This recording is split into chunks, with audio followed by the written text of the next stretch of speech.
بسم اللہ الرحمن الرحیم۔ آخرت میں شیطان اور اس کے پیرووں کے درمیان جھگڑا۔ فہرست موضوعات تفہیم القرآن جلد پنجم، عنوان آخرت، صفحہ 119 120۔ قال قرینہ ربنا ما اطغیتہ ولکن کان فی ضلال بعید قال لا تختصموا لدی وقد قدمت الیکم بالوعید ما یبدل القول لدی وما انا بظلام للعبید۔ اس کے ساتھی نے عرض کیا، خداوندہ، میں نے اس کو سرکش نہیں بنایا بلکہ یہ خود ہی پرلے درجے کی گمراہی میں پڑا ہوا تھا۔ جواب میں ارشاد ہوگا، میرے حضور جھگڑا نہ کرو، میں تم کو پہلے ہی انجام بد سے خبردار کر چکا تھا۔ میرے ہاں بات پلٹی نہیں جاتی اور میں اپنے بندوں پر ظلم توڑنے والا نہیں ہوں۔ قال قرینہ ربنا ما اطغیتہ ولکن کان فی ضلال بعید۔ اس کے ساتھی نے عرض کیا، خداوندہ، میں نے اس کو سرکش نہیں بنایا بلکہ یہ خود ہی پرلے درجے کی گمراہی میں پڑا ہوا تھا۔ یہاں فہوائے کلام خود بتا رہا ہے کہ ساتھی سے مراد وہ شیطان ہے جو دنیا میں اس شخص کے ساتھ لگا ہوا تھا، اور یہ بات بھی انداز بیان ہی سے مترشح ہوتی ہے کہ وہ شخص اور اس کا شیطان دونوں خدا کی عدالت میں ایک دوسرے سے جھگڑ رہے ہیں۔ وہ کہتا ہے کہ حضور، یہ ظالم میرے پیچھے پڑا ہوا تھا اور اسی نے آخر کار مجھے گمراہ کر کے چھوڑا، اس لیے سزا اس کو ملنی چاہیے۔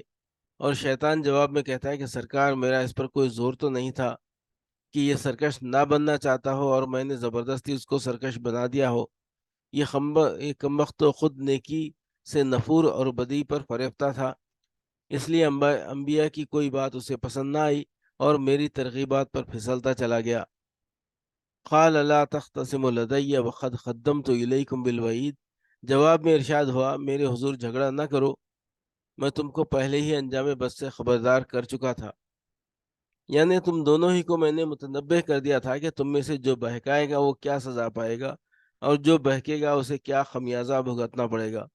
میری اس تنبیہ کے باوجود جب تم دونوں اپنے اپنے حصے کا جرم کرنے سے باز نہ آئے تو اب جھگڑا کرنے سے کیا حاصل؟ بہکنے والے کو بہکنے کی اور بہکانے والے کو بہکانے کی سزا تو اب لازماً ملنی ہی ہے۔ ما یبدل القول لدی وما انا بظلام للعبید۔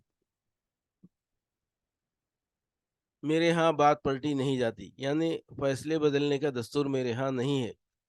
تم کو جہنم میں پھینک دینے کا جو حکم میں دے چکا ہوں اب واپس نہیں لیا جا سکتا، اور نہ اس قانون ہی کو بدلا جا سکتا ہے کہ جس کا اعلان میں نے دنیا میں کر دیا تھا کہ گمراہ کرنے اور گمراہ ہونے کی کیا سزا آخرت میں دی جائے گی۔ وما انا بظلام للعبید، اور میں اپنے بندوں پر ظلم توڑنے والا نہیں ہوں۔ اصل میں لفظ ظلام استعمال ہوا ہے جس کے معنی بہت بڑے ظالم کے ہیں۔ اس کا یہ مطلب نہیں کہ اپنے بندوں کے حق میں ظالم تو ہوں مگر بہت بڑا ظالم نہیں ہوں، بلکہ اس کا مطلب یہ ہے کہ اگر میں خالق اور رب ہو کر اپنی ہی پروردہ مخلوق پر ظلم کروں تو بہت بڑا ظالم ہوں گا۔ اس لیے میں سرے سے کوئی ظلم بھی اپنے بندوں پر نہیں کرتا۔ یہ سزا جو میں تم کو دے رہا ہوں یہ ٹھیک ٹھیک وہی سزا ہے جس کا مستحق تم نے اپنے آپ کو خود بنایا ہے۔ تمہارے استحقاق سے رتی بھر بھی زیادہ سزا تمہیں نہیں دی جا رہی ہے۔ میری عدالت بے لاگ انصاف کی ہے، یہاں کوئی شخص ایسی سزا نہیں پا سکتا جس کا وہ فی الحقیقت مستحق نہ ہو اور جس کے لیے اس کا استحقاق بالکل یقینی شہادتوں سے ثابت نہ کر دیا گیا ہو۔